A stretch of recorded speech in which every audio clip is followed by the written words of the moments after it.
தூக்கத்தின் வல்லமை, நித்திரையின் வல்லமை குறித்து நம்ம இன்னைக்கு பார்க்க போகிறோம்.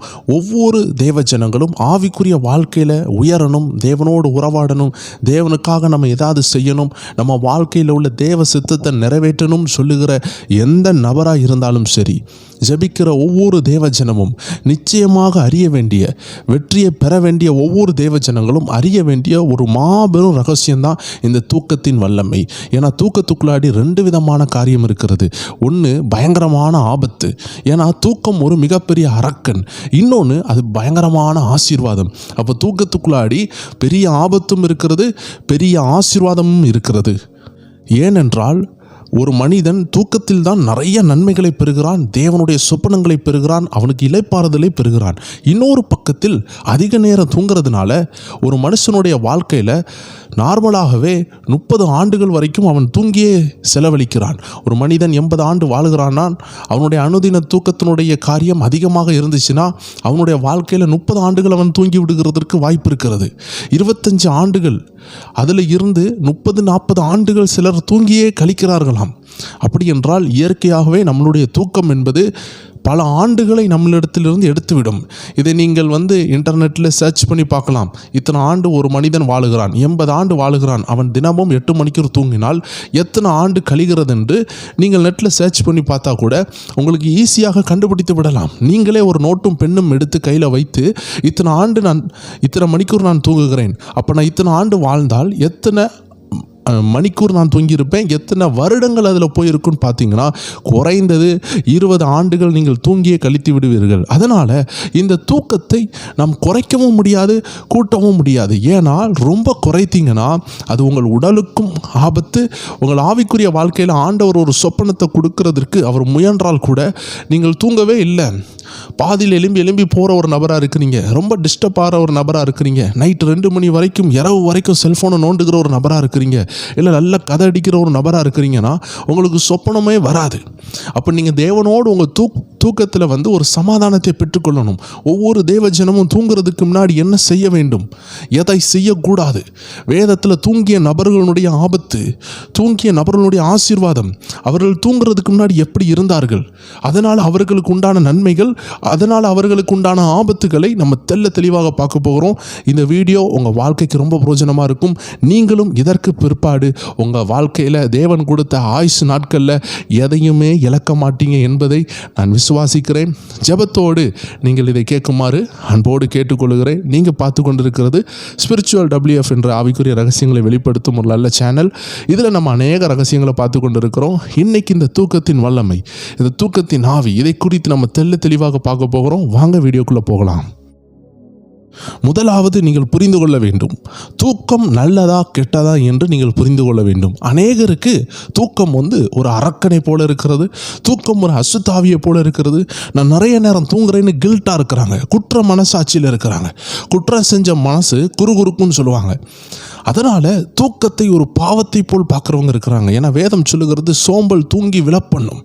அதிகமான தூக்கத்தினால, சோம்பேறித்தனத்தினால மேல்மச்சி நாசாகுன்னு போட்டிருக்கிறது, அவங்களுடைய லேண்டில் காஞ்சோரி மூடும் சொல்லியிருக்கிறது, தரித்திரம் வரும்னு போட்டிருக்கிறது, ஆயுதம் அணிந்தவனைப் போல வரும்னு போட்டிருக்கிறது, ஒரு முன்னேற்றம் இருக்காதுன்னு போட்டிருக்கிறது. இப்படி நிறைய விஷயம் சோம்பேறித்தனம் தூக்கத்தினால் உண்டாகிறதுன்னு வேதம் சொல்லுகிறது. கடந்த நாட்களில் கூட நம்ம சோம்பேறித்தனத்தை குறித்து ஒரு வீடியோவே பார்த்தோம். அதில் எப்படிலாம் ஒரு மனுஷனை பிசாசு சோதனைக்குள்ளாடி கொண்டு வருகிறான், அவன் சோம்பேறித்தனம் பண்ணுகிறான், அவன் எப்படி தன்னுடைய சுய சித்தத்தை ஃப்ரீ வில்ல சோம்பேறித்தனத்துக்கு விட்டு கொடுத்து அவன் எப்படி பலவீனன் ஆகிறான், எப்படி அவன் ஆசீர்வாதத்தை பெற்றுக்கொள்ளாமல் போகிறான்னு ஒரு வீடியோவே பார்த்தோம். நீங்கள் இந்த வீடியோ முடிந்தவுடன் உங்களுக்கு விருப்பப்பட்டால் அந்த வீடியோவை பார்த்து தெளிவாக அறிந்து கொள்ளலாம். சரி, அப்போ தூக்கத்தில் ஒரு பக்கம் ஆபத்து இருக்கிறது. ஏன்னா இந்த தூங்கும் பொழுது நிறைய நேரம் தூங்கிடுறாங்க, நிறைய கெட்ட விஷயங்கள் அவங்க கனவுல வருகிறது, வாழ்க்கையில் உள்ள ஆபத்துக்களை அவர்கள் சந்திக்கிறாங்க. அதிக நேரம் தூங்குறதுனால அவர்களுடைய ஆயுசு காலத்தில் அதிகமாக தூங்கியே பல ஆண்டுகளை இழக்கிறார்கள். தேவன் நினைத்த திட்டங்கள், நிறைய விஷயங்கள் தடைபடுகிறது. ஏன்னா வேதம் கூட சொல்லுகிறது, மனுஷர் நித்திரை பண்ணுகையில் அவனுடைய சத்துரு கோதுமைக்குள் களைகளை விதைத்து விட்டு போனான். தேவனை தேடாத நேரம், ஜெபிக்காத நேரம், இது ஒரு ஆவிக்குரிய நித்திரை. அப்போ ஒரு நபர் ஜெபிக்காமல் தூங்கும் பொழுது பிசாசானவன் பல கலைகளை அவனுடைய தூக்கத்தில் பிசாசு கலைத்து விடுகிறான், அதை விதைத்து விடுகிறான். அதனால் அவர்கள் வாழ்க்கையில் எப்பொழுதுமே போராட்டம். தூங்கி எழும்புவாங்க, எழும்பின உடனே சண்டை. ஏன்னா அவர்கள் ஜெபம் இல்லாத ஒரு தூக்கத்தை பண்ணதுனால, தேவனோடு உறவில்லாத ஒரு தூக்கத்தை பண்ணதுனால அவர்கள் தூக்கம் நிம்மதி இல்லாமல் போய்விட்டது. நல்ல பணம் இருக்கும், நல்லா வீடு இருக்கும், பங்களா இருக்கும், ஆனால் தூக்கமே வராது. தூங்கினா கூட தூங்கி எழும்பின உடனே சண்டை தான், போராட்டம் தான். காரணம், தேவனோடு இல்லாதவர்களுடைய தூக்கம் வேதனையானது. கஞ்சை குடித்தா கூட நிம்மதியாக தூங்குறவங்க இருக்கிறாங்க. கர்த்தரோடு இருக்கிற தேவ பிள்ளைகள் நிம்மதியாக தூங்குவாங்க. தேவ பிள்ளைகள் தூக்கம் வரலன்னே சொல்ல மாட்டாங்க, நிறைய தூக்கம் வருது தான் சொல்லுவாங்க. ஆனால் இந்த பணக்காரங்களும் பெரிய பெரிய நபர்களும் தூக்கம் வரலன்னு தூக்க மாத்திரை போடுறாங்க. ஏன்னா வேதத்தில் இன்னொரு வசனம் சொல்லுகிறது, அவரே தமக்கு பிரியமானவருக்கு நித்திரை அளிக்கிறார். அதனால் தேவ ஜனங்களே, முதல்ல தூக்கத்தில் இருக்கிற பயத்தை மாற்றி போடணும். ஏன்னா தூக்கம் எல்லாருக்கும் ஆபத்து கிடையாது, ஒரு சிலருக்கு அது ஆபத்து. அதை கவனமாக கையாளாதவர்களுக்கு அது ஆபத்து. ஒரு கத்தி ஆபத்து இல்லையான்னு கேட்டால் அதை உபயோகப்படுத்துகிற நபரை பொறுத்து இருக்கிறது. கிச்சனில் இருக்கிற கத்தி காய்கறிகளை வெட்டுகிறது, அதனால் அது ஆபத்து இல்லை. ஆனால் அதே கத்தியை வைத்து சில ஆபத்துக்களை உருவாக்க முடியும். அது திருடங்கையில் போயிட்டுன்னா அது ஆபத்து. சாப்பாடு ஆபத்தான்னு கேட்டால் கண்டிப்பாக ஆபத்து கிடையாது. ஆனால் நம்மளுடைய மக்கள் சொல்லுவாங்க, அளவுக்கு மிஞ்சி அமிர்தமும் நஞ்சு. அப்படின்னா என்ன? அந்த சாப்பாடை நீங்கள் சும்மா சாப்பிட்டுட்டே இருங்க, 3 நேரம் சாப்பிட்றதே தப்புன்னு இன்றைக்கி டாக்டர்ஸ் சொல்கிறாங்க. ஆதி காலத்துலலாம் காலையில் ஒரு நேரம், நைட்டு ஒரு நேரம் நம்ம முன்னோர்கள் சாப்பிட்ருக்காங்க. ஆனால் அதுக்கு முன்னாடிலாம் பார்த்திங்கன்னா ஒரே ஒரு நேரம் சாப்பிட்டு வாழ்ந்த காலமும் இருக்குதுன்னு நிறைய அறிவியர்கள், ஆராய்ச்சியாளர்கள் சொல்கிறாங்க. அவ்வளோ தூரம் தான் அவங்களுக்கு காசு இருந்துச்சு, சாப்பாடு இருந்துச்சு. ஒரு அரிசி கூட கடையில் கிடைக்காது, அதை எடுத்து சாப்பிட்றதுக்குள்ளாடி ஒரு நாள் ஆயிருமா. அப்போது ஒரு நேரம் சாப்பாடு, 2 நேரம் சாப்பாடு, இப்போ 3 நேரம் சாப்பாடு. இந்த காலத்தில் இப்போ 4 நேரம், 5 நேரம், 6 நேரம் சாப்பிட்றாங்க. ஏன்னா இடைவெளிகளில் நிறைய ஸ்நாக்ஸ்லாம் சாப்பிட்றாங்க. இப்படி சாப்பிட்டு மிட் நைட்டில் கூட ஒரு நண்பர்கள் கூடனா டீ, காஃபி அப்படின்னு சொல்லி இன்னைக்கு கடைகள் விட்டது. 2 மணி 3 மணிக்கெலாம் டீ குடிச்சிட்டு இருக்கிறாங்க. இப்படி தேவையில்லாத பப்ஸு, பர்கரு, பீஸா இப்படின்னு சாப்பிட்டு ஃபாஸ்ட் ஃபுட்டெல்லாம் சாப்பிட்டு இன்றைக்கி நிறைய பேருக்கு குடல் வியாதிகள், கேன்சர்கள், மோசமான பருமன், ஒபிசிட்டின்னு சொல்லுகிற வியாதிகள் எல்லாம் வர்றதுக்கு காரணம் அந்த உணவை தவறாக சாப்பிட்டதுனால. அதனால் உணவு தப்பு கிடையாது, அதை தவறாக சாப்பிட்டது தான் தப்பு.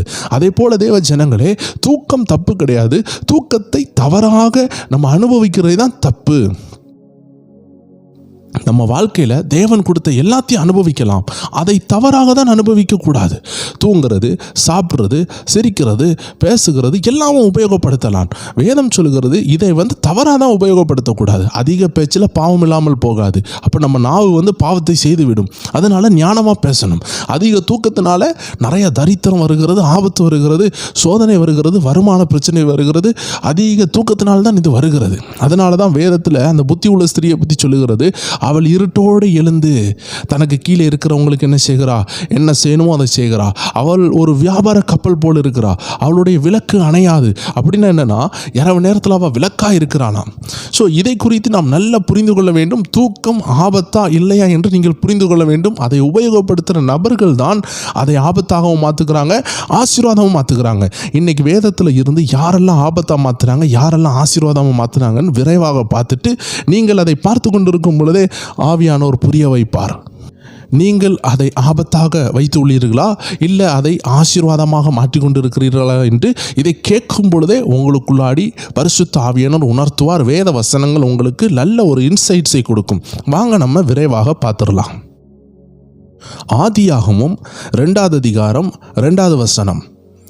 தேவன் தாம் செய்த தம்முடைய கிரியையை 7ஆம் நாளிலே நிறைவேற்றி தாம் உண்டாக்கின தம்முடைய கிரியைகளை எல்லாம் முடித்த பின்பு 7ஆம் நாளில் ஓய்ந்திருந்தார். முதல்ல நீங்கள் புரிந்து கொள்ளணும், நம்ம தேவனே ஒரு காரியத்தை முடிச்சுட்டு அவர் ஓய்ந்திருக்கிறார். ஓய்வுன்னு சொல்லுகிறது ஒரு ரெஸ்ட். அது டீப் ஸ்லீப் கிடையாது, ஒரு சின்ன ஒரு ரெஸ்ட்டு. இஸ்ரவேலின் தேவன் தூங்குறதும் இல்லை அப்படின்னு வேதம் சொல்லுகிறது, உறங்குறதும் இல்லைன்னு சொல்லுகிறது. ஆனால் இன்னொரு பக்கம் வேதம் சொல்லுகிறது தேவன் ரெஸ்ட் எடுத்தார். அப்படின்னா அவர் கண்களை மூடி தூங்கினார் என்று அல்ல, அவர் ரெஸ்ட் எடுத்தார். இது ஒன் டைப் ஆஃப் ஒரு சின்ன ஸ்லீப், ஒரு சின்ன நேப்புன்னு சொல்லுவாங்க. ஒரு சின்ன ஒரு ரெஸ்ட் எடுக்கிறார். காரணம் என்ன? ஒரு மனுஷனுக்கு ரெஸ்ட் தேவைன்னு தேவன் சொல்லி காட்டுகிறார். ஒரு களைத்து போன ஒரு மனுஷனுக்கு ரெஸ்ட் தேவை. தேவனே ஓய்ந்திருந்தார்னு வேதம் சொல்லுகிறது. அப்போ தூக்கம் ஒரு அருமையானது, இனிமையானது. தூங்கும் பொழுது நமக்கு புத்துணர்ச்சி கிடைக்குது. இன்னைக்கு தேவ ஜனத்தினுடைய தூக்கம் இல்லாமைக்கு காரணம், அநேக வாலிபர்களுக்கு தூக்கம் இல்லாமைக்கு காரணம், நிறைய பேருக்கு இன்னைக்கு நிறைய போராட்டம் இருக்குது. அப்போ இந்த தூக்க இல்லாமைக்கு காரணம் இந்த இன்சோமீனியா அப்படின்னு சொல்லக்கூடிய ஒரு வியாதி, ஸ்லீப் அப்னியா அப்படின்னு நிறைய இருக்கிறது, ஃபேட்டல் ஃபெமிலியா அப்படின்னு சொல்லி இந்த இன்சோமீனியான்னு சொல்லுகிற ஒரு வியாதி இருக்கிறது. இதை தூக்கம் இல்லாதவர்களுக்கு இந்த வியாதிகள் வந்து இவர்களுக்கு மருந்து எடுத்து இப்போ மாத்திரை சாப்பிட்டால்தான் இவர்களால் தூங்கவே முடிகிறது.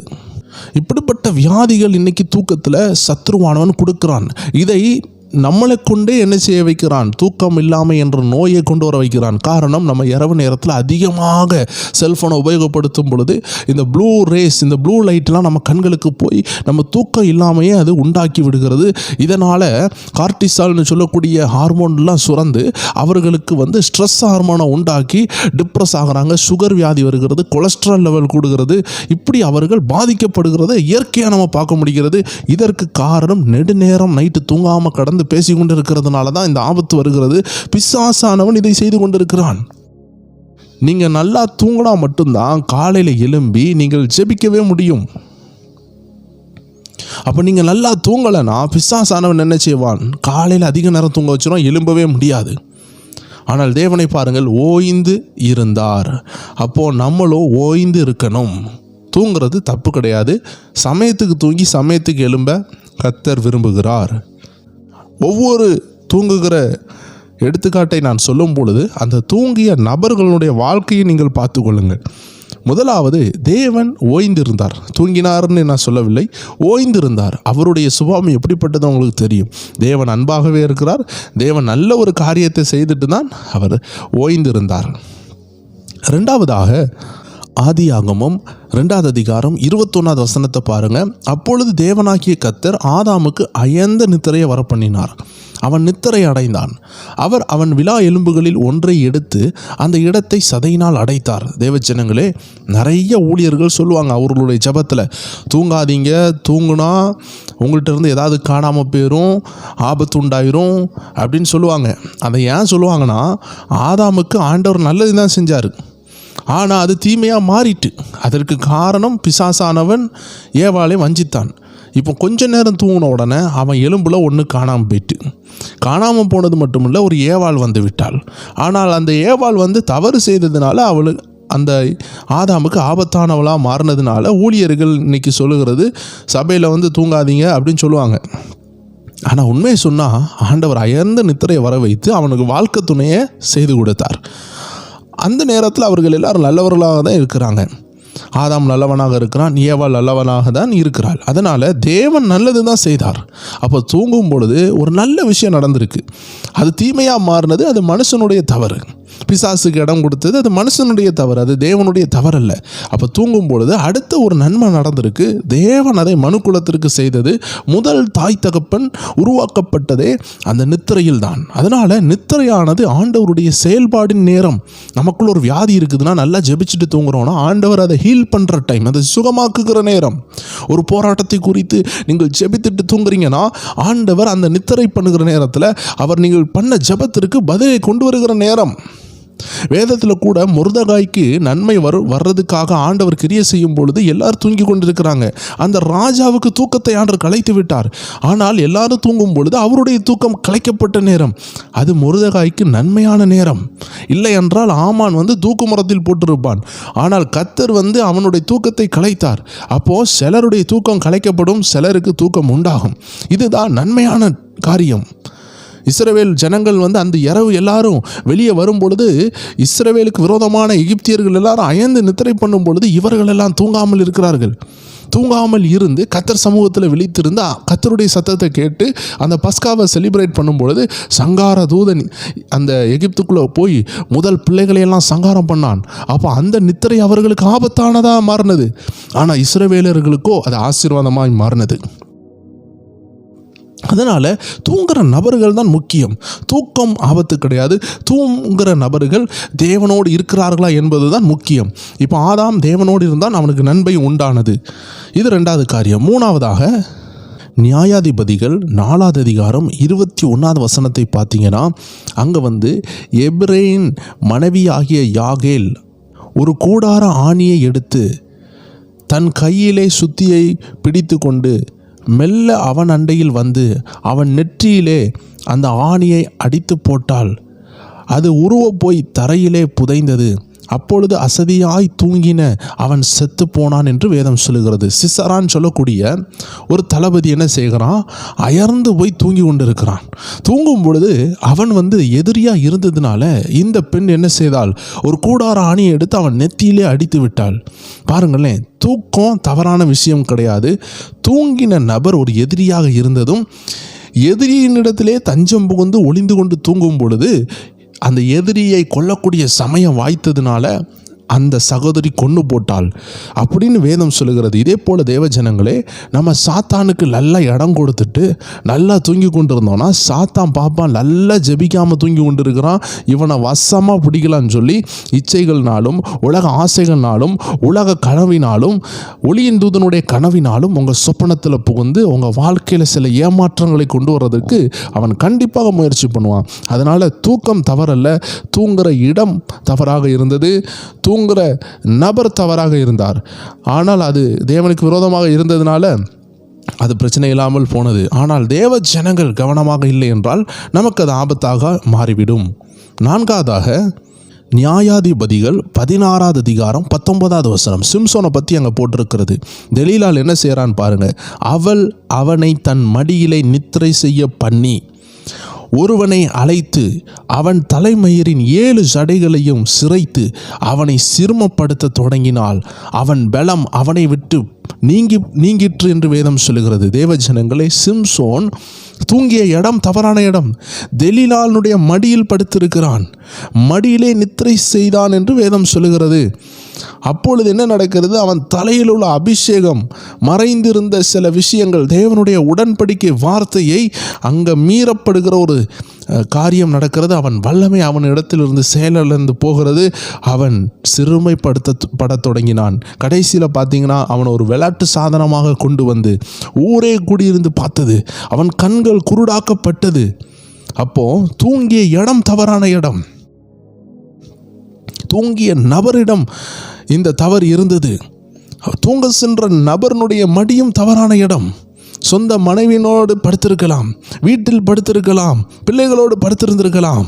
அதை விட்டுட்டு எங்கேயோ போய் யாரோ ஒரு மடியில் படுத்து அபிஷேகம் பண்ணப்பட்ட அந்த தலையை மோசமான ஒரு இடத்துல வைத்து அவன் இருக்கும் பொழுது அவனுடைய தூக்கம் அவனை கொன்னது, அவன் தூக்கம் அவனை அழித்தது. அதனால தான் தேவ ஜனங்கள் தூக்கம் கவனமாக இருக்க வேண்டும். எப்படி தூங்குறீங்க, உங்கள் ஹார்ட், உங்கள் ஸ்டேட் ஆஃப் ஹார்ட் எப்படி இருக்கிறது? தேவ ஜனங்களை, தூக்கம் என்பது ஒரு பயணம். நீங்கள் இப்போ சென்னைக்கு போகிறீங்கன்னா ஒரு டைம் ஆகுது பார்த்தீங்களா? உங்கள் வீட்டில் இருந்து சென்னை பக்கத்தில் இருக்குது, இல்லை சென்னையில் இருக்கிறீங்கன்னா உங்களுக்கு பிரச்சனை இல்லை. ஆனால் இப்போ இன்கேஸ் நீங்கள் என்ன செய்கிறீங்க, சென்னையில் இருந்து கேரளா வாரீங்க, ஒரு டைம் ஆகுதா, 14 hours ஆகுதா, 10 hours ஆகுதா, 10 மணிக்கூர் 15 மணிக்கூர் ஆகுது. தூக்கம் என்பதும் அப்படி தான். குறைந்தது 5 மணிக்கூரில் இருந்து 8 மணிக்கூர் வரைக்கும் தூக்கம் இருக்கிறது. அநேக பலவீனம் உள்ள நபர்கள் 12 மணிக்கூர் தூங்குகிறார்கள். ஆனால் நல்ல ஆரோக்கியமானவர்கள் குறைந்தது 6 to 8 மணிக்கூர் தூங்க வேண்டும். ஏன்னா தூக்கம் உடம்புக்கு தேவை. 5 மணிக்கூர் குறைவான தூக்கம்தான். நல்லா ஜெபிக்கிறவங்க 5 மணிக்கூருக்கு மேலே தூங்க மாட்டாங்க. இதை நான் பார்த்துருக்குறேன். 4 மணிக்கூர் தூங்குகிற ஊழியர்களும் இருக்கிறாங்க. அவங்க அதுக்கேற்றாக்கில் உடலை சோர்வுபடுத்த மாட்டாங்க. ஆனால் நல்லா உழைக்கிறவங்களுக்கு 6 மணிக்கூர் 7 மணிக்கூர் 8 மணிக்கூர் தூக்கம் தேவையாக இருக்கிறது. பெண்கள்லாம் அதிகமாக தூங்கினா குடும்பம் நல்லா இருக்கும், இல்லைன்னா அவர்களுக்கு ஒரு பைத்தியம் பிடிச்சது போலவே அந்த நாள் இருக்கும். அதனால் தூக்கம் என்பது தேவையானது. ஆனால் அதை ஆபத்தாக மாற்றவும் முடிகிறது. ஏன்னா தூக்கம் ஒரு ட்ராவல். நீங்கள் ஆவிக்குரிய மண்டலத்தில் ஒரு ட்ராவல் பண்ணுறீங்க. இந்த 8 மணிக்கூர் உங்கள் ஆவியை ஜெபிக்க வச்சுட்டு தூங்கிட்டீங்கன்னா அது அவ்வளோ ஆசீர்வாதம். ஏன்னா உங்கள் ஆவி தூங்கவே தூங்காது. கர்த்தர் ஆவிக்குரிய உலகத்தில் இருக்கிறார், ஆவியாக இருக்கிறார்.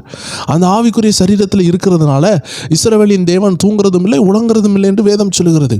அதனால தான் நம்ம ஆவி தூங்காது, உள்ளான மனுஷன் தூங்காது. அப்போ நீங்கள் தூங்குறதுக்கு முன்னாடி உலக விஷயம் விஷயங்கள் அப்படியே சினிமாவோ இல்லை சீரியலையோ பார்த்துட்டு தூங்குனீங்கன்னா உங்கள் கனவுல சினிமா தான் வரும், அப்படியே மரணம் வரும், அப்படியே உங்கள் குடும்பம் பிரியறதை நீங்கள் பார்ப்பீங்க. இப்படி தான் பயமான கனவு வரும். ஆனால் நல்லா வசனத்தை கேட்டுட்டு, நல்ல பாட்டு கேட்டுட்டு, நல்ல செய்தி கேட்டுட்டு அப்படியே தூங்கிட்டீங்கன்னா நீங்கள் தூங்கும் பொழுதே என்ன நடக்கும்னா தெய்வீக தரிசனம் உண்டாயிரும். அந்த 8 மணிக்கு ஒரு ஜெபத்தில் அப்படியே கழிந்து விடும். நீங்கள் எழும்புவீர்கள், உங்கள் ஆத்துமா தன்னாலே பலனாக இருக்கும். ஏன்னா நீங்கள் தூங்கும் பொழுதே ஜெபிச்சுட்டு தூங்குனீங்க. நல்ல தெய்வீக சொப்பனம், தூக்கத்தில் கூட தேவனோடு இருக்கிற சொப்பனங்கள், ஊழியர்களை சந்திப்பீங்க. நீங்கள் என்ன செய்ய போறீங்களோ கர்த்தர் சொப்பனத்தில் பேசுவார். இப்படி உங்கள் தூக்கத்தையே அருமையான ஜெப நேரமாக மாற்ற முடியும். தேவனால் வல்லமையாக பயன்படுத்தப்பட்ட ஜோசுவான் நபர் சொல்லுகிறார், தூக்கம் ஒரு travel, it's a journey. Be careful. ஒரு ட்ராவலில் போகிறதுக்கு முன்னாடி நம்மளை ஆயத்தப்படுத்திக்கணும். அதிகமாக சாப்பிட்டுட்டு நம்ம ஒரு ட்ராவல் போனால் வாமிட்டு விடும். ரொம்ப ப்ரெஷர் உள்ளவங்க அப்படியே நின்றுக்கிட்டே பஸ்ஸில் போனால் 8 மணிக்கு போக முடியுமா? போக முடியாது. அப்போ நம்மளை ஆயத்தப்படுத்திக்கணும். நமக்கு நல்ல சீட்டு தேவை, நல்ல உணவுகளை கவனமாக உட்கொள்ளணும். ஏன்னா நம்ம லாங் ஜேர்னி போக போகிறோம். தூக்கம் என்பது ஒரு பயணம். இந்த பயணத்தை நீங்கள் ஆபத்தாக மாற்றக்கூடாது. இந்த பயணத்திற்காக உங்களையே நீங்கள் ஆயத்தப்படுத்தணும். அதை தான் வேதமும் சொல்லுகிறது. நீங்கள் கவனமாக இருக்க வேண்டும். மரித்தோர் இடத்தில் எழும்ப வேண்டும் என்று வேதம் சொல்லுகிறது. தூங்குகிற நீ எழுந்திருக்க வேண்டும் என்று வேதம் சொல்லுகிறது. அப்போனா நீங்கள் ஆவியில் விழிப்பாக இருந்துட்டு தூங்கலாம். 5வது காரியம், யோனா 1வது அதிகாரம் 5வது வசனம் பாருங்கள். அப்பொழுது கப்பற்காரர் பயந்து அவன் தன் தேவனை நோக்கி வேண்டுதல் செய்து பாரத்தை லேசாக்கும்படி கப்பலில் இருந்த சரக்குகளை சமுத்திரத்தில் எறிந்து விட்டார்கள். யோனாவோ வென்றால் கப்பலின் கீழ்த்தட்டில் இறங்கி போய் படுத்துக்கொண்டு அயர்ந்து நித்திரை பண்ணினான். தேவ ஜனங்களே, நம்ம தேவனை விட்டு தூரம் போகும் பொழுது அயர்ந்த நித்திரை வரும், ஆழமான தூக்கம் வரும். இங்கே பாருங்கள், இந்த அயர்ந்த நித்திரை ஒரு பின்மாற்றத்தை குறிக்கிறது, பின் வாங்குகிறதை குறிக்கிறது. யோனா பின்னடைந்ததுனால, தேவனுடைய வார்த்தைக்கு கீழ்ப்படியாமல் வேற ஒரு ஊருக்கு போகிறதுனால அவன் அயர்ந்து தூங்கி கொண்டிருக்கிறான். ஏன்னா அவனுக்கு நல்லா தெரியும் நம்ம தேவனுக்கு விரோதமாக பாவம் செய்கிறோம். அதனால் அந்த கப்பலே அலக்களிக்கப்படுகிறது. தேவ ஜனங்களே, நம்ம தேவனுக்கு விரோதமாக பாவம் செய்யும் பொழுது நம்ம குடும்பம் நம்மளால் பாடுபடும், நம்ம குடும்பத்தில் புயல் அடிக்கும். அப்போ செய்ய வேண்டியது என்னன்னா, அயர்ந்து நித்திரை பண்ணுறது அல்ல. கப்பலின் அடித்தட்டில் போய் அவன் தூங்கிட்டு இருக்கிறான். நடக்கிற பிரச்சனைகளுக்கெல்லாம் அவன் தான் காரணம். ஆனால் ஒன்றும் அறியாமல் தூங்கி கொண்டு இருக்கிறான். அவன் தான் சொல்யூஷனை கொண்டு வர முடியும். இதே போல் நம்ம தான் சொல்யூஷனை கொண்டு வர முடியும். நம்ம தேவனை விட்டு பின்வாங்கணும்னா நம்ம பிள்ளைகள் பாடுபடுவாங்க, குடும்பம் பாடுபடும். இதெல்லாம் நம்ம கண்ணால் பார்த்து கொண்டு இருப்போம். இதை சரி செய்ய நம்மால் மட்டும்தான் முடியும். அதனால் என்ன செய்யணும்னா, தூங்குகிற நம்ம விழித்து எழும்பணும். இந்த இடத்துல யோனாவுடைய தூக்கம் ஒரு பெரிய பின்மாற்றம், ஒரு பெரிய பேக் ஸ்லைடிங்கை குறிக்கிறது. அதனால் நிச்சயமாக நம்ம என்ன செய்ய வேண்டும் என்றால், கண்டிப்பாக அந்த நித்திரையில் இருந்து எழும்ப வேண்டும். இது ஆபத்தான நித்திரை, பின்வாங்கிய நித்திரை. செபிக்காத இருதயம் தூங்கி கொண்டே தான் இருக்கும். வேதம் வசனங்கள் உள்ள இல்லைன்னா தூக்கம் வந்து கொண்டே இருக்கும். அதனால் கண்டிப்பாக இந்த நித்திரை ஆபத்தானது. பின்வாங்குகிறவர்களுடைய நித்திரை ஆபத்தை கொண்டு வரும். இந்த இடத்துல அந்த ஆபத்தை யோனா சந்திக்கிறார். 6வதாக பார்த்தீங்கன்னா, வேதத்தில் சவுல் தூங்கி கொண்டிருக்கிறார். 1 சாமுவேல் 26:12 பார்த்தீங்கன்னா, அதில் சவுல் தூங்கி கொண்டிருக்கிறார். தாவீதும் அவனுடைய உடன் ஊழியரும் என்ன செய்கிறாங்க, சவுல் இருந்த இடத்துல, சவுலுடைய ஆர்மி இருந்த இடத்துல போயிட்டு அங்கே போகிறாங்க. அப்போ தாவீதுடைய வேலைக்காரன் கேட்குறான், இன்னைக்கு கர்த்தர் சவுலை நம்ம கையில் ஒப்பு கொடுத்தாரு, 2 குத்தில் இல்லை, ஒரே குத்தில் ஈட்டினால் என்ன செய்கிறேன், இவனை பிளந்து போடுகிறேன் அப்படின்னு சொல்லி கேட்குறாரு. அப்போ தாவீது சொல்கிறாரு, அபிஷேகம் பெற்றவங்க மேலே கையை போடாத, அப்படி செய்யவே வேண்டாம், அவர் தானாக இறப்பார், இல்லைனா தேவன் அவர் அடிப்பார், இல்லைனா யுத்தத்தில் ஏதாவது மறிப்பார், தயவு செய்து அவன் மேலே கை போடாதன்னு சொல்லிட்டு அங்கே இருந்த செம்பையும் ஈட்டியையும் எடுத்துகிட்டு போகிறாங்க அடுத்த நாள் காட்டுறதுக்காக. அப்போ பார்த்தீங்கன்னா அந்த இடத்துல பார்த்தீங்கன்னா கர்த்தர் அவர்களுக்கு அயர்ந்த நித்திரை வருத்தினதுனால அவர்கள் எல்லாரும் தூங்கினார்கள். தேவ ஜனங்களே, வேதம் சொல்லுகிறது, சவுல் தூங்கி கொண்டிருந்தான், அவன் உயிருக்கே ஆபத்து அவன் பக்கத்தில் வந்துச்சு. அப்போ தேவனுக்கு கீழ்ப்படியாத சவுல் தூங்கி கொண்டிருக்கும் பொழுது உயிரே போகிற லெவலில் ஆபத்து வந்துச்சு. அப்போ தூக்கம் தப்பு கிடையாது. தேவனுக்கு கீழ்ப்படியாமல் தூங்கும் பொழுது ஆபத்து அவன் நெஞ்சு வரைக்கும் ஈட்டி பிளக்கிற லெவலில் வந்த பொழுதும் கர்த்தர் பாதுகாத்தார். ஏன்னா கர்த்தர் கிருபையாக இருந்தார். ஒருவேளை அவன் மனம் திரும்பினானா கர்த்தர் அவனை பயன்படுத்தி இருப்பார். இதனால தான் மனம் திரும்பாத ஒரு தூக்கம், தேவனோடு உறவுல இல்லாத ஒரு தூக்கம் ஆபத்தின் மேல் ஆபத்தை கொண்டு வரும். அதில் எந்த சந்தேகமும் இல்லை. 7வதாக 1 ராஜாக்கள் 19:5 வசனம் சொல்லுகிறது, எலியாவை பற்றி சொல்லுகிறது. எலியா சூறை செடியின் கீழ் படுத்து கொண்டிருந்தானா, நித்திரை பண்ணி கொண்டிருந்தான். அப்பொழுது ஒரு தூதன் அவனை தட்டி எழுப்பி, எழுந்து போஜனம் பண்ணு என்றான். சோர்ந்து போய் படுத்திருக்கிறார் எலியா. நல்ல தேவ மனுஷன்தான். எசேபேலினுடைய வார்த்தை அவரை சோர்வுபடுத்தியது. எத்தனை பாகாலின் தீர்க்கதரிசிகளை நிர்மூலமாக்கிய அந்த தேவ மனிதர் ஒரு எசேபேலினுடைய வார்த்தைக்கு பயந்து போனார். அதனால் சூர செடியில் படுத்து கிடக்கிறார். தேவஜனங்களே, இவருடைய தூக்கம் ஆபத்தானது தான். ஆனால் மறுபக்கம் தேவனுடைய ஊழியராக இருந்து தேவனுக்கு கீழ்ப்படுகிற ஒரு நபர். இவர் தேவனுக்கு விரோதமானதை செய்யலை. எசேபேலினுடைய வார்த்தையை கண்டு பயந்துட்டார். மற்றபடி தேவனுக்கு விரோதமாக எழும்பாததுனால கர்த்தர் தம்முடைய தூதனை அனுப்பினார். அப்போ இவருடைய தூக்கம் ஆசீர்வாதமாக மாறினது. தூதன் போஜனம் கொண்டு வந்து கொடுத்தான். எவ்வளோ அருமையான விஷயம் பார்த்தீங்களா? அப்போ தேவனுக்கு பயந்தா நம்ம தூக்கம் ஆசீர்வாதமாக மாறும், நம்ம தூக்கம் இனிமையாக மாறும், தூதர்களை சந்திக்கக்கூடிய ஒரு என்கவுண்டராக மாறிவிடும். 8வதாக நம்ம பார்க்குறது ஆதியாகமம் 41 4வது வசனமும் 5வது வசனம். இது பார்வோனுக்கு ஆண்டவர் வரப்போகிற சாபத்தை காட்டுகிறார். 7 வருஷம் வரப்போகிற அந்த மோசமான பஞ்சத்தை குறித்து காட்டுகிறார். இந்த நபர் ஒரு பஞ்சமான தரிசனத்தை ஏன் பார்க்குறாருன்னா, ஏன்னா அவருடைய வாழ்க்கை மோசமாக இருந்திருக்கு. ஆண்டவருக்கு பிரியமில்லாததாக இருந்ததுனால ஆண்டவர் என்ன செஞ்சார்? இஸ்ரவேல் ஜனங்களை கனப்படுத்துறதுக்காகவும் அந்த இடத்துல அடிமையாக இருந்த யோசேப்பை உயர்த்துறதுக்காகவும் ஒரு சொப்பனத்தை அந்த ராஜாவுக்கு கொடுக்குறாரு. அந்த சொப்பனம் பாருங்கள், தூங்கும் பொழுது உண்டாச்சு. ஆனால் அது ஒரு நல்ல சொப்பனம். தேசத்தை காப்பாற்றுறதுக்கு தேவன் கொடுக்குறாரு. அவலட்சணமான 7 பசுவை பார்க்குறாரு. அந்த பசு நல்ல பசுவை சாப்பிடுது. அதே மாதிரி 2வது ஒரு கனவு பார்க்குறாரு. 7 கதிர்களை பார்க்குறாரு. அது ஒரே நாளில் ஓங்கி வளர்ந்தது. பின்பு என்ன செய்யுதுன்னா, ஒரு 7 மோசமான கதிர்களும் என்ன செய்கிறது? ஓங்கி நல்லா வளர்ந்திருந்த அந்த 7 இதையும் அழித்து போடுகிறது. அப்போ இதை கண்டு பயந்துட்டார். தூக்கத்தில் சொப்பனங்களை கர்த்தர் கொடுக்குறாரு. அப்போ இது ஒரு ஆசீர்வாதமான விஷயம். சாபத்தை மாற்றுகிற ஒரு ஆசீர்வாதமான விஷயத்தை அவர் தரிசனத்தில் பார்த்துருக்கிறாரு. அது அவருக்கு ஆசீர்வாதமாக மாறிவிட்டது. அதனால் தூக்கம் நன்மையானதையும் தரும். 9வதாக ரொம்ப அருமையான ஒரு விஷயம். தூக்கத்தில் ஒரு பெரிய நன்மையை பெற்றுக்கொண்ட ஒரு தேவ மனிதர்னா யோசேப்பு. அவர் என்ன செய்கிறார்னா, 37வது வசனத்தில், ஆதியாகமம் 37 5வது வசனம் சொல்லுகிறது, யோசேப்பு சொப்பனம் கண்டாராம். தூங்கி எழும்பும் பொழுது ஒரு சொப்பனத்தை பார்த்து எழுப்புகிறார். அந்த சொப்பனம் அவரை உயர்த்தியது நம்ம எல்லாருக்குமே தெரியும். அப்போது தூங்கும் பொழுது தேவன் இடைப்படுகிறார். சொப்பனங்கள் உண்டாகிறது, வாழ்க்கை மாறுகிறது, உயர்வுகள் உண்டாகிறது. தேவ ஜனங்கள் தூக்கத்தில் தேவனோடு உறவாடிட்டு படுக்கணும். சண்டை போட்டுட்டு பிரிவினையோடு படுத்தா நம்மளுடைய வாழ்க்கையை அழிந்துவிடும். இன்னும் சில நன்மைகள், சில அடையாளங்களை நம்ம பார்க்கலாம். எப்படிலாம் தேவன் ஆசீர்வதித்தார்னு பார்க்கலாம். மத்தேயு 1:20வது வசனம் சொல்லுகிறது, புதிய ஏற்பாட்டில் உள்ள யோசேப்பு. இவருக்கும் பாருங்கள், நித்திரை அந்த டைமில் என்ன ஆகுதுன்னா, அவன் சிந்தித்து கொண்டு இருக்கிறான். மனைவியாகிய மரியாதை சேர்த்துக்கொள்ளலாமா வேண்டாமான்னு யோசித்து கொண்டு இருக்கும் பொழுது கர்த்தருடைய தூதன் சொப்பனத்தில் தோண்டி என்ன செய்கிறாரு? மனைவியாகிய மரியாதை சேர்த்துக்கொள்ள ஐயப்படாதேன்னு சொல்லுகிறாரு. அப்போ தேவ ஜனங்களே, தூக்கத்தில் கர்த்தர் என்ன செய்கிறார்? இடைப்படுகிறாரு. வாழ்க்கை திட்டங்களை சொல்கிறாரு. பெரிய திட்டமாகிய இயேசுவின் தாய் கூட சேர்ந்து ஒரு பயணத்தை செல்ல அந்த மனுஷனோடு கர்த்தர் பேசிய முறை சொப்பனம். அப்போ அவன் குழம்பி போய் இருக்கும் பொழுது அவன் நித்திரையில் கர்த்தர் என்ன செய்கிறாரு? ஒரு நல்ல சொப்பனத்தை கொடுத்து எதிர்காலத்தையே பேசினார். இது ஆண்டவராக இயேசு கிறிஸ்துவுக்கு தகப்பன்னு சொல்லப்படுகிற அந்த யோசேப்புக்கு நடந்த ஒரு விஷயம். அடுத்ததாக 11வது விஷயம், ஆதியாகமம் 28வது அதிகாரம் 11வது வசனத்தில் பார்த்தீங்கன்னா, யாக்கோபு ஒரு இருண்ட இடத்துல வரும்பொழுது அவன் ஒரு கல்லை எடுத்து வச்சு படுக்கிறான். அந்த இடத்துல படுக்கும் பொழுது அவன் நித்திரையாக இருக்கும் பொழுது ஒரு தரிசனம் உண்டாகிறது, ஒரு ஆவிக்குரிய தரிசனம். அந்த இடத்துல கர்த்தருடைய ஏணி வைக்கப்படுகிறதும் தூதர்கள் ஏறுகிறது இறங்குறதையும் அவன் பார்க்கிறான். இவன் வரும்பொழுதே அவங்க அப்பாவுடைய ஆசீர்வாதம் அவன் தலையில் பயங்கரமாக இருக்குது. அவன் செய்தது தவறாக இருந்தாலும் ஆசீர்வாதம் அவன் தலையில் இருக்குது. அந்த தவறு அவங்க அம்மாவனால் செய்யப்பட்டது.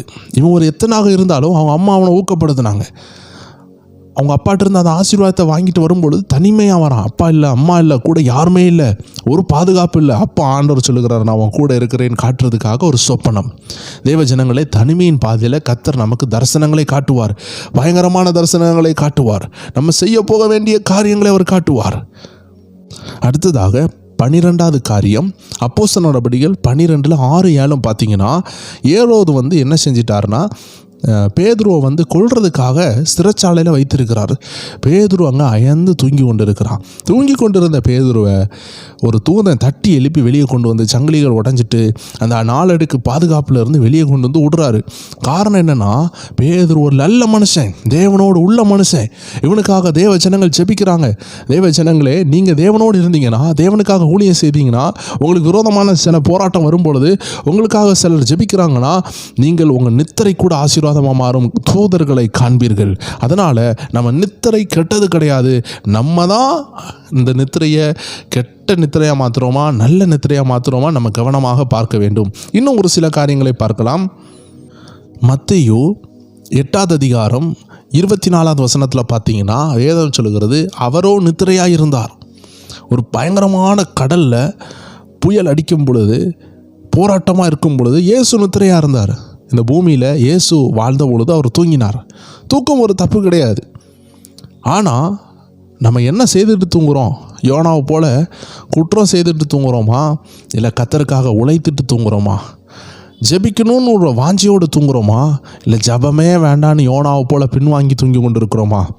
ஜபமே வேண்டாம், தெலீலால் மடி போதுன்னு சொல்லிட்டு சிம்சோனை போல தூங்குகிறோமா? இப்படி ஏகப்பட்ட பேர் வேதத்தில் தூங்குனாங்க. அதில் ஆபிரகாம் ஒரு நபர். அவர் தூங்கும் பொழுது காரிருள் மூடினது வேதம் சொல்லுகிறது. அதை நம்ம லிஸ்ட்டில் எடுக்கலை, ஆனால் அது ஒரு பாயிண்ட் இருக்குது. சரி, இப்பொழுது இயேசுவை தூங்குறாரு. ஆனால் தூங்கின இயேசு என்ன செய்கிறார்? எலும்பி காற்றையும் கடலையும் அதட்டுறாரு. தேவ ஜனங்களே, நம்ம கவனம் இல்லாமல் இருக்கும் பொழுது, தூங்கும் பொழுது நம்ம சுய சித்தம் நமக்கு செயல்படாது. நம்ம தூங்கி கொண்டு இருப்போம். தூங்கும் பொழுது பிசாசானவன் கனவுல புகுந்து பயங்கரமாக விளாடுவான். ஏதோ நம்ம தப்பு செய்தது போல அந்த கனவுல காட்டுவான்.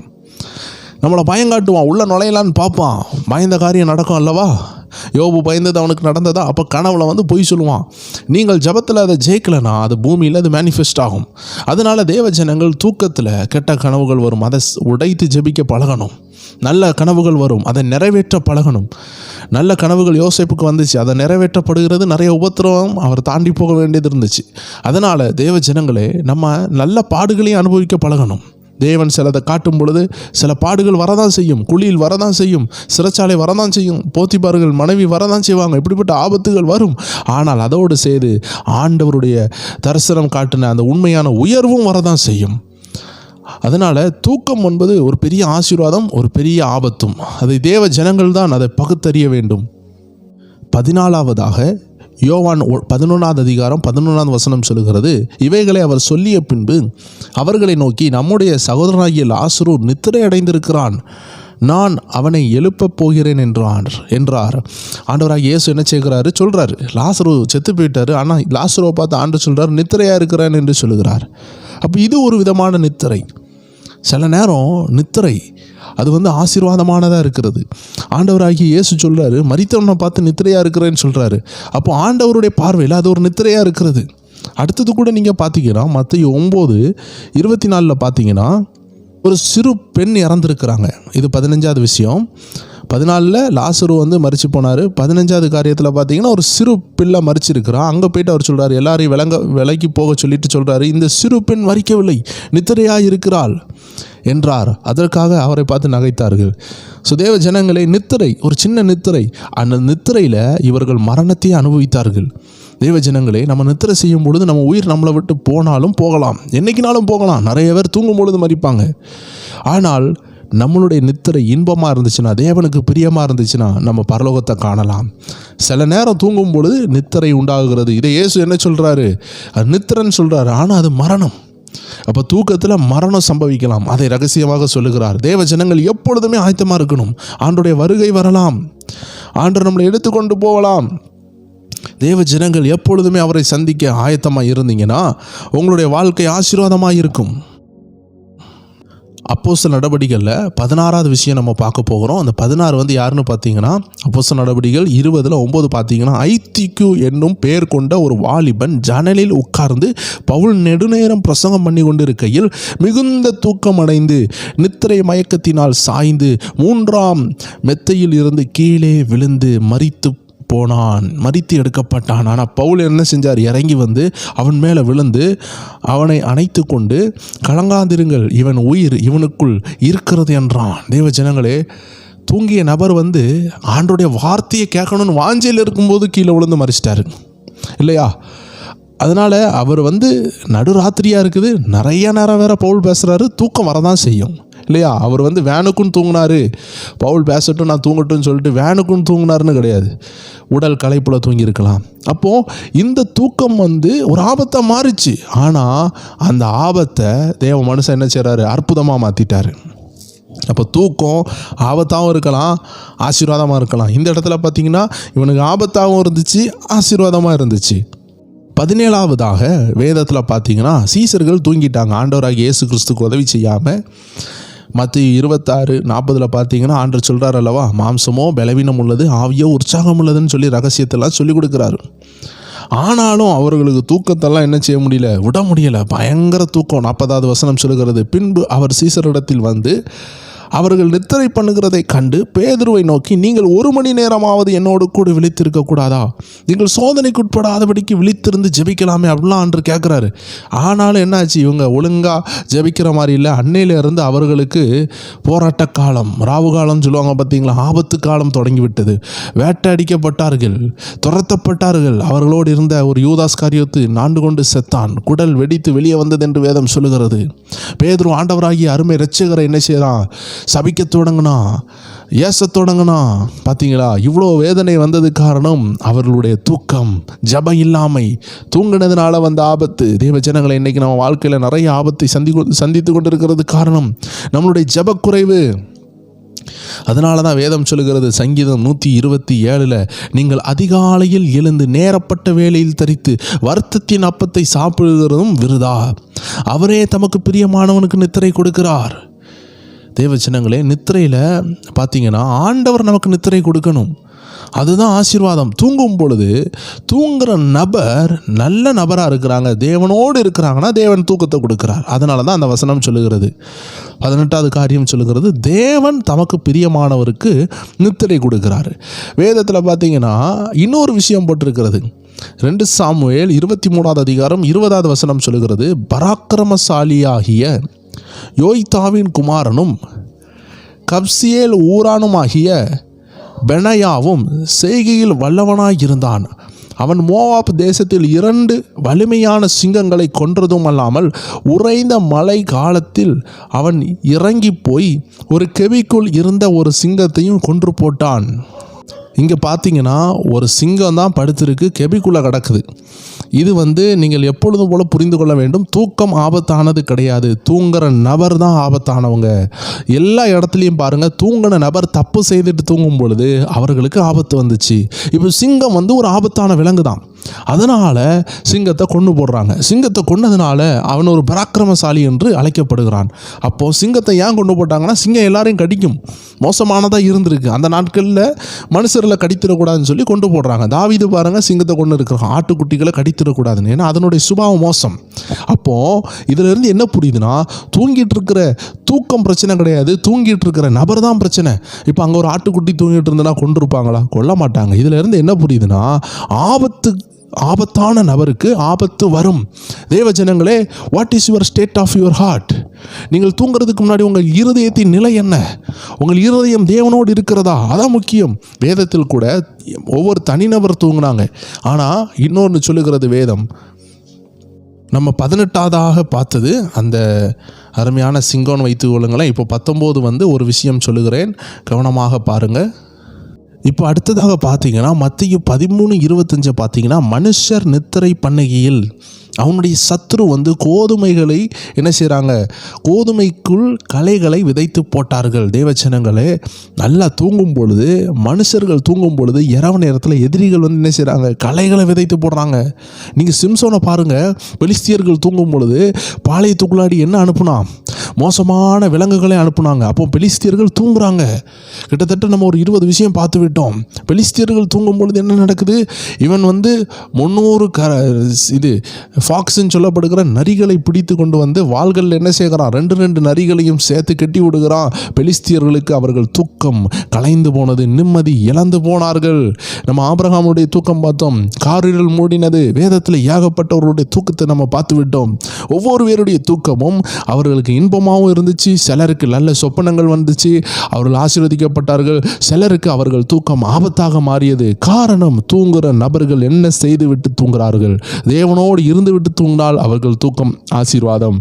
தேவனை விட்டு விலகி போய் தூங்கினால் அவர்களுடைய தூக்கத்தில் சத்ரு துரத்துகிறான், அந்தகாரம் துரத்துகிறது. அதனால் தேவ ஜனங்களே, தூக்கம் நன்மையானது. அந்த தூக்கத்தை நீங்கள் நல்லபடியாக அனுபவிக்கணும்னா தேவனோடு இருக்கணும். உலக விஷயங்களை நீங்கள் நவுட்டணும். ஏன்னா தூக்கம் ஒரு நல்ல பயணம், தூக்கம் ஒரு நல்ல இம்பேக்டை உருவாக்கும். தூக்கம் ஆவிக்குரிய உலகத்தை உங்களுக்கு திறக்கும். தூக்கம் தேவனை சந்திக்க வைக்கும். தூங்கினால்தான் நீங்கள் அதிகாலையில் எழும்ப முடியும். அதிகாலையில் எழும்புகிறவங்க தேவனை கண்டடைவார்கள். அதிகாலையில் தேவனை தேடுறவங்க தேவனோடு பேச முடியும். வெளிப்படுத்தல் 3:20 சொல்லுகிறது, இதோ நான் உன் இருதய கதவை தட்டுகிறேன், இதோ நான் வாசல் இருந்து தட்டுகிறேன். ஒருவன் என் சத்தத்தை கேட்டால் அவன் அதை திறப்பான், உள்ள நான் போய் அவனோடு போஜனம் பண்ணுவேன் ஆண்டவராகிய இயேசு கிறிஸ்து சொல்லுகிறார். அப்போ நம்ம இருதய கதவை ஒவ்வொரு நாளும் அதிகாலையில் ஆண்டு தட்டுகிறார். அதிகாலையில் அவருடைய கிருபை உண்டாகிறது. அப்போ அதை பெற்றுக்கொள்ள நம்ம எழும்ப வேண்டும். அப்படி என்றால் நாம் நித்திரை செய்ய வேண்டும். நித்திரை செய்ய வேண்டியது நம்ம கடமை. நித்திரை செய்யும் பொழுது ஆவி, ஆத்மா, சரீரம் ரீசெட் ஆகிறது, புதிதாக ரினியூ ஆகிறது, புதுப்பிக்கப்படுகிறது. எல்லா கவலையும் மறந்து அதிகாலையிலே எழும்பி நம்ம ஆண்டவரை தேடும் பொழுது பயங்கரமான ஆசீர்வாதங்கள் உண்டாகிறது, கிருபை உண்டாகிறது. தேவ ஜனங்களே, தூக்கம் இன்பமானது. அதை ஆபத்தா மாற்றுகிறதும் ஆசீர்வாதமாக மாற்றுகிறதும் ஒரு தனிநபர்னுடைய வேலை. நீங்கள் தான் உங்கள் தூக்கத்தை ஆசீர்வாதமாக மாற்றணும். ஏன்னால் ஒரு நபர் 75 ஆண்டு வாழுகிறாங்கன்னா அவங்க கிட்டத்தட்ட 10 மணிக்கூர் 12 மணிக்கூர் தூங்கி விட்டார்கள் என்றால் 25லிருந்து 30 ஆண்டுகள் வீணாக்கி விடுவார்கள். உங்களுடைய தூக்கம் 25 ஆண்டுகள் 30 ஆண்டுகள் உங்கள் ஆயுஷ் நாட்களில் எடுத்துவிடும். இப்போ நீங்கள் 75 வயசு வாழ்கிறீங்கன்னா குறைஞ்சது 20லிருந்து 25 ஆண்டு நீங்கள் தூங்கியே தான் கழிக்கிறீங்க. ஏன்னா தினமும் 8 மணிக்கூர் 9 மணிக்கூர் தூங்குனா உங்கள் தூக்கமே 25 ஆண்டுகளை எடுத்துவிடும். அப்போ 75 ஆண்டு நீங்கள் வாழ்ந்ததில் 25 ஆண்டு நீங்கள் தூங்கியே கழிச்சிருப்பீங்க. உட்காந்து கணக்கு போட்டு பாருங்கள். இன்றைக்கி ஒரு தீர்வை கொண்டு வருங்க. நிறைய பேர் நைட்டு நேரம் தான் சண்டையை போட்டுட்டு தூங்குவாங்க, நைட்டு நேரம் குடிச்சிட்டு தூங்குவாங்க, அதிகாலையில் எழும்பி ஜெபிக்க மாட்டாங்க. நைட்டு ஒரே போராட்டம், வீட்டில் ஒரே செம்பு உருள்ற சத்தம் தான், பிளேட்டு உடையிற சத்தம் தான், பிள்ளைகள் அழுகுறல். காரணம் என்ன? வீட்டில் ஒரே சண்டை, சமாதானம் இல்லை, குடும்ப ஜெபம் இல்லை. தேவ ஜனங்களை நீங்கள் அதையெல்லாம் கொண்டு வர்றதுக்காக ஜெபிங்க. அன்பாக வாழ்ந்து பாருங்கள். நிறைய பேருடைய வீட்டில் நைட் நேரம் செல்ஃபோன் உபயோகப்படுத்துறது, டிவி ஆனாக இருக்கும், நைட்டு 1 மணி வரைக்கும் ஓடிக்கொண்டு இருக்கும். இது எல்லாம் நீங்களே உங்கள் தூக்கத்தை நாசாக்கி கொண்டு இருக்கிறீங்க. நல்ல தரிசனங்கள் வரவிடாமல், சொப்பனங்கள் வரவிடாமல், உயர்வுகள் வரவிடாமல் நீங்கள் ஆபத்தை உண்டாக்கி கொண்டு இருக்கிறீங்க. மொர்தெகாயை பாருங்கள், ராஜாவுக்கு தூக்கம் வரல, அதனால் மொர்தெகாய் தூங்கிட்டு இருந்திருக்கலாம். அவரை தட்டி எழுப்பாட்டி என்ன செய்கிறார்? ஆசீர்வாதத்தை பெற்றுக்கொள்ள கூப்பிட்டு கொண்டு வராங்க. யோசேப்பை பாருங்கள், சிறையில் இருக்கிறான், ராஜாவுக்கு தூக்கம் வரல. ராஜா என்ன செய்கிறார்? யோசேப்பை கூட்டு வந்து தூங்கிட்டு இருந்த நபர்களுக்கு உயர்வை கட்டளை கொடுத்தாங்க. காரணம், அவர்கள் வாழ்க்கை பரிசுத்தமாக இருந்து தேவனோடு இருந்தது. அவர்கள் தேவனை தேடிக்கொண்டிருந்தார்கள். அவர்கள் தூங்கினாலும் தேவனுக்காக வாழ்ந்தார்கள். தேவனுக்காக வாழுகிற நபர்கள், தேவனை நினைத்து கொண்டு தூங்குறவர்கள், தேவனோடு உறவாடி கொண்டு தூங்குறவர்கள், ஒவ்வொரு பேருடைய தூக்கமும் ஆசீர்வாதமாய் மாறும். இப்பொழுது உங்களுக்கு நன்றாக புரிந்திருக்கும். தூக்கம் என்பது தேவன் கொடுக்கிறது. தேவன் தமக்கு பிரியமானவனுக்கு நித்திரையை கொடுக்கிறார் என்று வேதத்தில் சங்கீதம் 127:3 அழகாக போட்டிருக்கிறது. அப்போ நித்திரை ஆண்டவர் கொடுக்கிறது. பரிசுத்தவான்கள் அவர்கள் படுக்கையில் கம்பீரிப்பார்கள். அப்படி என்றால் தேவன் தமக்கு பிரியமானவர்களுக்கு நித்திரையை கொடுக்கிறார். நீங்கள் அந்த நித்திரையை பெற்றுக்கொள்ளணும், தரிசனங்களை பெற்றுக்கொள்ளணும். ஜப வீரனாக இருந்தீர்கள் என்றால், பரிசுத்தமாக வாழ்றதுக்கு ஒப்பு கொடுப்பீர்கள் என்றால் உங்கள் நித்திரை இன்பமாக இருக்கும். தரிசனங்களால் நிரப்பப்படும். கர்த்தருடைய ஆவியினால் கைடன்ஸ் பண்ணப்படும். இந்த ஒவ்வொரு அற்புதங்களும் நீங்கள் பெற்றுக்கொள்ள, உங்கள் வாழ்க்கையை சீர்திருத்தி கொள்ள கர்த்தர் விரும்புகிறார். கிட்டத்தட்ட நிறைய எடுத்துக்காட்டுகளை பார்த்துவிட்டோம். உங்களுக்கு பிரோஜனமாக இருந்திருக்கும். கர்த்தர் உங்களை ஆசீர்வதிப்பாராக. பிரோஜனமாக இருந்தால் அநேகருக்கு பகிருங்கள். இப்படிப்பட்ட நல்ல நிகழ்ச்சிகளை பெற்றுக்கொள்ள கீழே இருக்கிற நம்ம வாட்ஸ்அப் சேனலில் இணைந்து கொள்ளுங்கள். சேனலை ஃபாலோ பண்ணிக்கோங்க. வாட்ஸ்அப் சேனலில் உங்களுக்கு லிங்க் கொடுக்கப்படும். அதனால் இணைந்து கொண்டால் உங்களுக்கு ஆசீர்வாதமாக இருக்கும். மீண்டும் வேறு வீடியோவில் சந்திக்கலாம். God bless you. ஆமேன்.